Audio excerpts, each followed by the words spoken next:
Hi all. இன்றைக்கி Sunday morning எழுந்ததும் first கொஞ்சம் ரிலாக்ஸ் பண்ணிவிட்டு அதுக்கப்புறமா சுக்குமல்லி டீ போட்டுட்டு இருந்தேன். தண்ணி கொதிக்க வச்சுட்டு அதில் ஒரு 1/4 ஸ்பூன் அளவுக்கு டீ தூள் ஆட் பண்ணிவிட்டு அது ஒரு கொதி வந்ததுக்கப்புறமா கொஞ்சமாக சுக்குமல்லி பவுடர் சேர்த்துட்டு கூடவே நாட்டு சர்க்கரையும் சேர்த்து கொதிக்க வச்சு ஃபில்டர் பண்ணி குடித்தாச்சு. அம்மாவுக்காக டீ போட்டுட்டு இருந்தேன். அதுக்கப்புறமா வந்துட்டு மார்னிங் பிரேக்ஃபாஸ்ட்டுக்கு வேர்க்கடலை சட்னி அரைச்சிட்டு இந்த ராகி மட்டரிசி வச்சு இட்லி மாவு அரைச்சிருந்தேன். ஸோ அது வந்து கொஞ்சம் இருந்தது. அதை வச்சு வந்து தோசை ஊற்றி சாப்பிட்டாச்சு. அதுக்கப்புறமா ஒரு 11 மணி போல் பாப்பாவுக்காக சத்து மாவு கஞ்சி வச்சுட்டு இருந்தேன். அதுக்கப்புறம் இன்றைக்கி சண்டே இல்லையா, ஸோ சண்டே ஸ்பெஷலாக வந்துட்டு நெத்திலி மீன் வந்து வாங்கிட்டு வர சொல்லியிருந்தேன். அதுக்காக வந்து சின்ன வெங்காயம் உரிச்சு கொடுத்தாங்க அம்மா. அதுக்கப்புறமா புளி வந்து ஊற வச்சாச்சு, அரிசியும் ஊற வச்சாச்சு.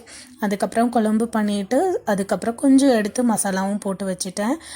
குழம்பு வச்சுட்டு சாதம் வச்சுட்டு அதுக்கப்புறம் நான் போய் குளிச்சுட்டு வந்துட்டு சாப்பிடும் போது தான் வந்து ஃபிஷ்ஷை ஃப்ரை பண்ணி சாப்பிட்டோம். வீடியோ பிடிச்சிருந்தா லைக் பண்ணிக்கோங்க, சப்ஸ்கிரைப் பண்ணிக்கோங்க. பாய்.